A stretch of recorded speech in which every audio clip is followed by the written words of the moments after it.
Hey, welcome to How's It channel. In today's tutorial, we will teach you how to change phone number on eBay 2020. Open your web browser and go to the eBay webpage. Click on the account name at the top left corner. Select Account Settings from the list. Click on Personal Information. Look for Registered Name, Address, and Phone Number. Click on Edit next to it. Log into your account. Click on Edit next to Phone Number. Enter a new phone number and click on Confirm. Log into your account.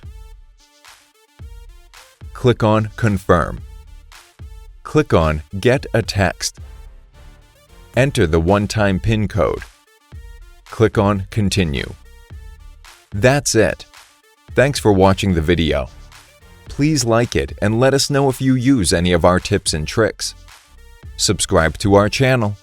We upload new tutorials every day. See ya!